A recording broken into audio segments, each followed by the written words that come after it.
Guys, dito ang channel. Ito yung nasunog guys nung sa block 35 Or sa 34. Sa block 34 guys. Ito yung nasunugan. Ito na yung bahay nila guys. Diretso eh.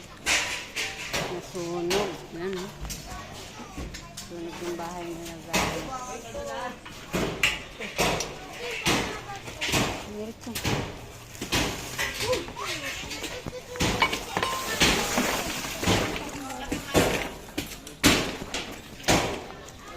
Try mo na pareho. Ubos yung bahay nila dito guys. Oo, nasunog yung loob yan. Ano?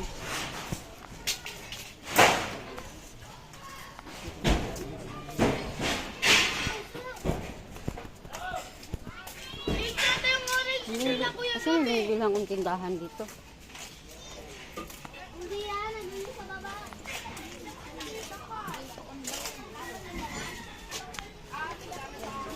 Layo pa yung kay Mayit.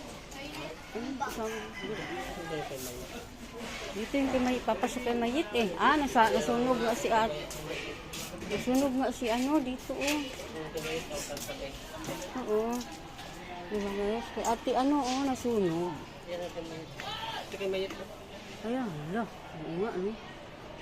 Ito tayo ng official film. Kay ate ano, yung nagtitinda ng saging. Tapos dito kay ate ano yung sa palamig. Sa buko. Yung kay Mayit ito oh. Ibabon pa rin yan. Kanino nga yun dyan oh? Yung bahay na yun oh. Guys oh. Nasunog dito sa block 35 guys. Ha? Kaya Jewel, ang naabot.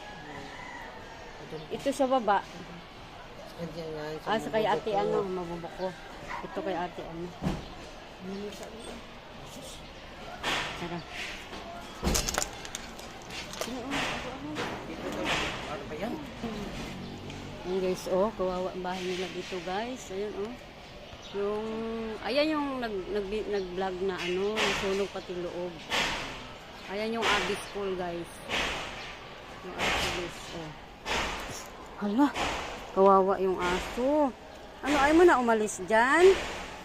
Sa kanila aso yan. Diyan ka na lang, be. Ay mo na umalis dyan. Ang liit pala nito. Kawawa ka naman. Ay mo na umalis dyan? Ayan niya.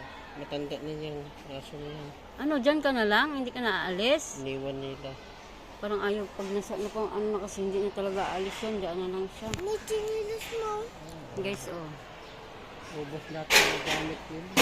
Ayan, wala ka dito talagang itatakas guys kasi masikip yung ano nila, gamit nila oh. Ayan oh. Ubos yung gamit nila guys. Kung may maitulong kayo guys dito sa mga nasunugan, baka may ibibigay abot kayo guys, pwede naman mag-donate sa mga nasunugan dito sa Block 35 Addison Hills na yun oh. Meron talagang pinabangan sa bahay nila guys oh. Pati gamit nila guys oh. Oh, si Dogi oh. Sana wag naman din mangyari sa amin. Ayan oh.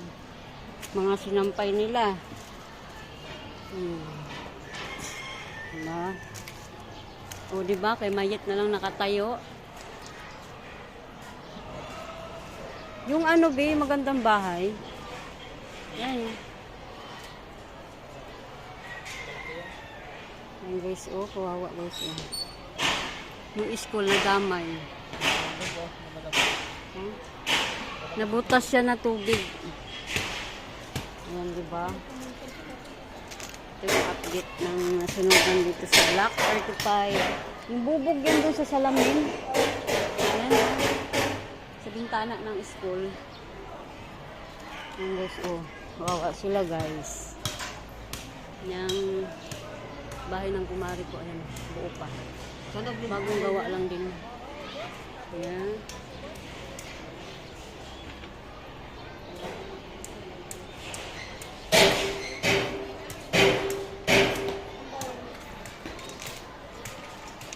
Buti na lang, bato ito. Kung hindi ito bato. Hanggang diyan na.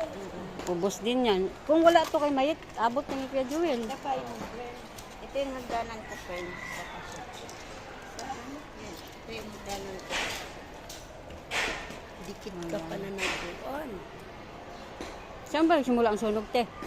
Siguro ba Ay, doon? Nabili mo rin. Yung taga rin sa amin. Hindi, sabi niya, doon galing doon. Naabutan ko yung lahat.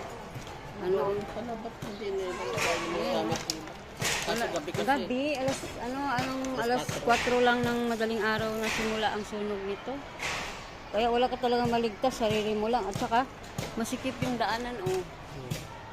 Maliit lang yung daanan, makaligtas ka pa ba ng gamit? Hindi na, kasi maliit lang yung daanan, guys. Ayan. Puro gamit nila lahat, ubos yan. Pag nasunog na kasi ang isang bagay, hindi mo na yan dapat kukunin kasi pangit na yun. Ayan, oh, bahay ni ate, ano? Ito. No, ayun naman no. Dito nakatira yung anak niya. Eh. Ito naman. Ayan, sunog nga yung ano ni Mayet. Wala pala yan. Sigurado yan. Hmm? Sunog. Ayan, ito yung update ko sa nasunogan sa Block 35. Yan. Salamat sa 34. sa Block 34. Ito yung update, guys. Nasunog. Ito lang yung daanan nila, guys. Palabas, oh. Wala ka talagang maligtas na gamit pag ganito lang kaliit yung labasan. Papunta dun sa labasan. Ito yung daanan nila sa nasunugan. Yun, yun. Yan. Maliit lang. Hindi ka talaga makaligtas ng gamit. Yan. Salamat yung panonood. Thank you for watching.